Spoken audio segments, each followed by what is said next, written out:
Hello, my name is Natasha M. I am a Stevenson Center Fellow studying Masters of Science in Sociology. I am from Kingston, Jamaica, but currently live in the Fort Lauderdale, Florida area. And my bachelor's degree is in movement science from the University of Michigan. Prior to coming to the Stevenson Center, I was a teacher. I worked in education for almost 10 years in a variety of roles. I started out in AmeriCorps doing graduation coaching for high schoolers in Tampa, Florida.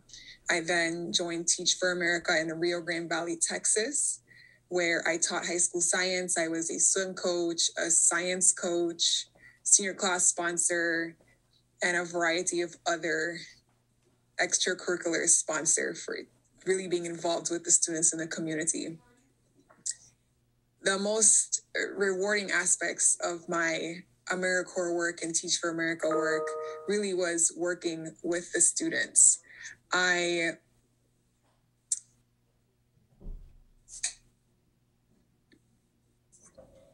still maintain relationships with many of my students.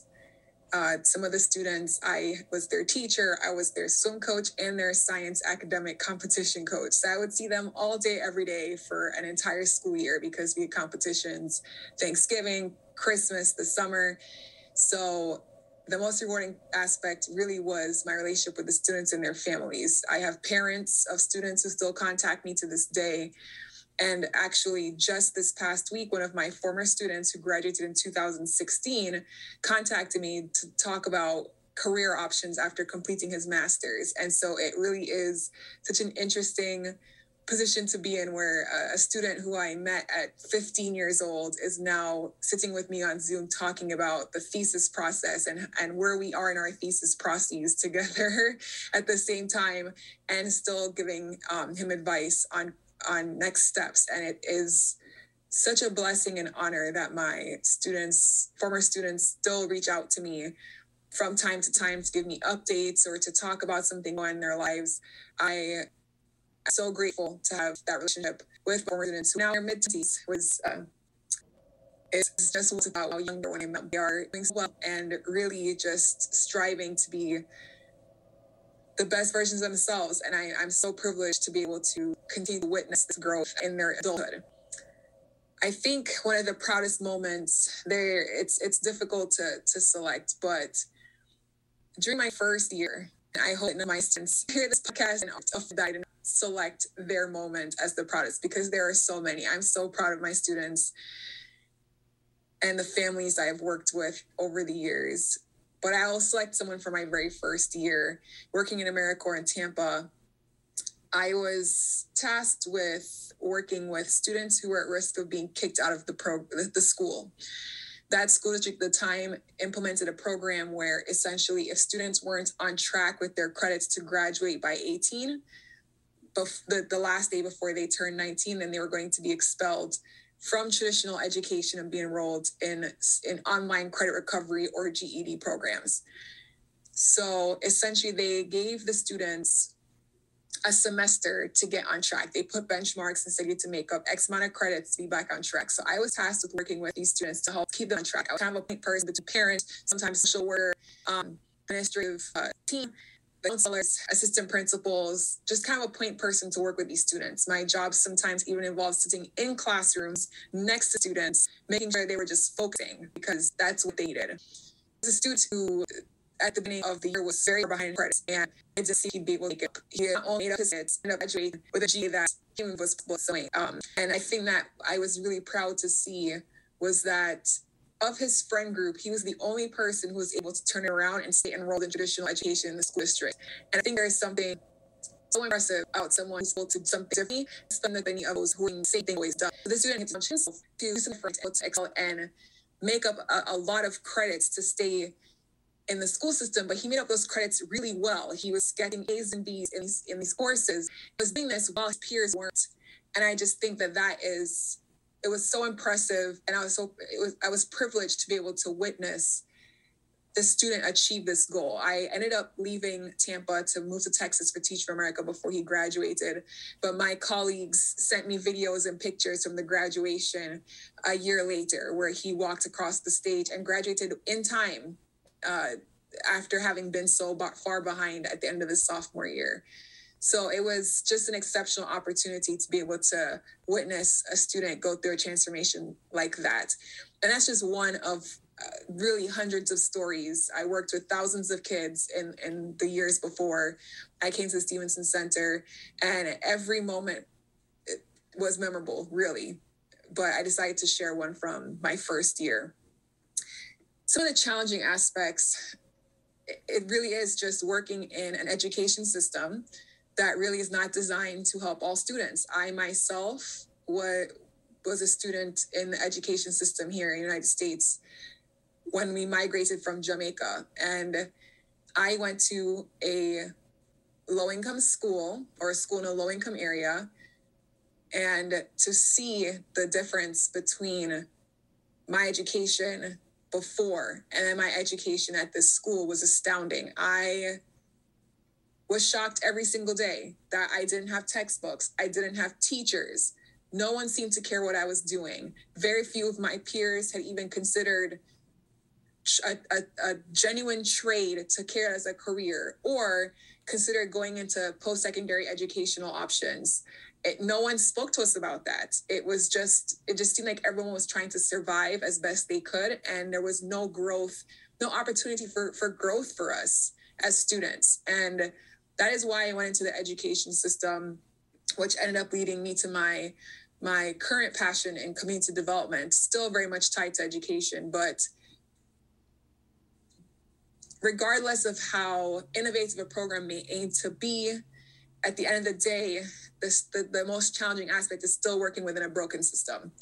And so to cope with that, I think amidst mentorship from many other professionals who share the same aspirations for their students and for the education system, we had to decide how we were going to help the system. Some are called to address systemic change, whether that's to go into policy work or run for local government, or try to find ways to redesign the whole system.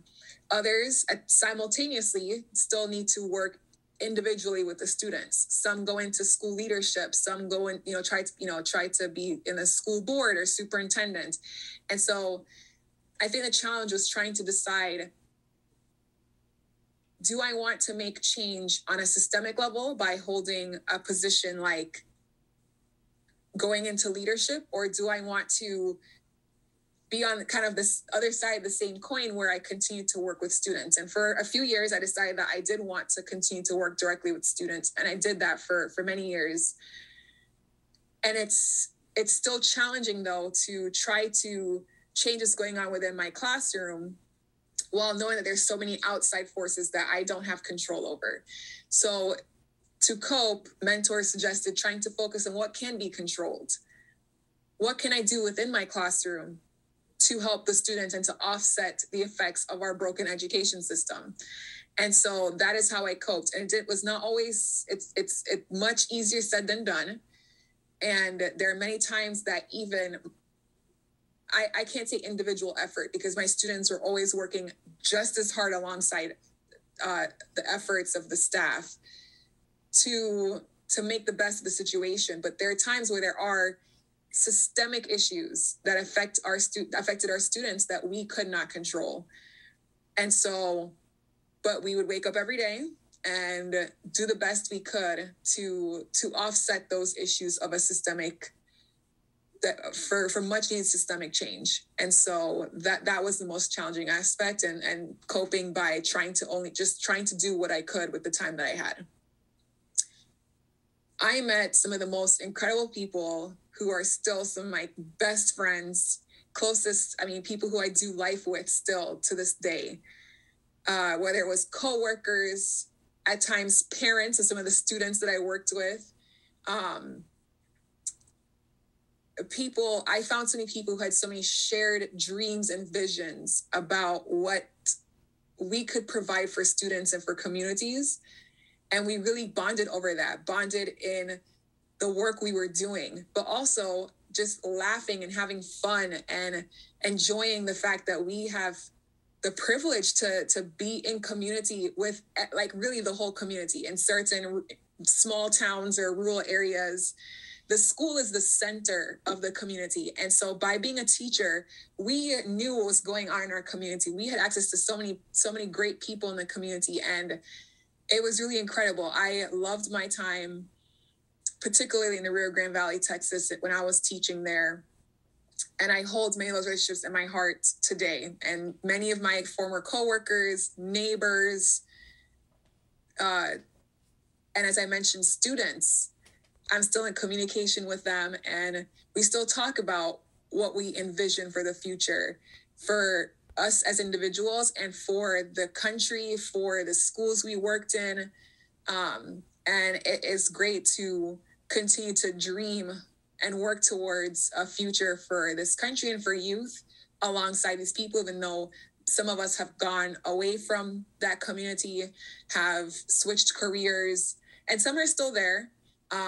But we all are still working towards a shared goal, and it's really beautiful, and I'm very lucky to have met them.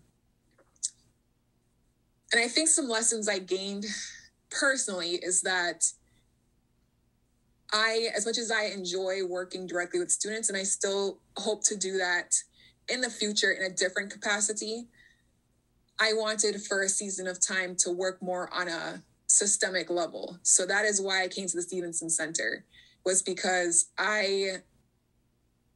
as I mentioned, the coping skill of trying to control what I could control. At a point, I wanted to see what it would look like to work on the level of trying to change the system. So working at the Housing Assistance Council, or prior to receiving my internship, applying to Stevenson Center and looking at community and economic development, I wanted to see what are some of the forces that are affecting my students and the youth, and is there a path there that I could see myself working in? So that's what drew me to Stevenson Center. I wanted to understand the societal forces. I feel like, I kind of heard the terms capitalism, or I felt the effects of inequity, but didn't feel like I had the proper terms to describe what I was witnessing and feeling. So that's why I chose sociology. And within sociology, I am researching the effects of racial capitalism on community development. How can there be equitable community development within a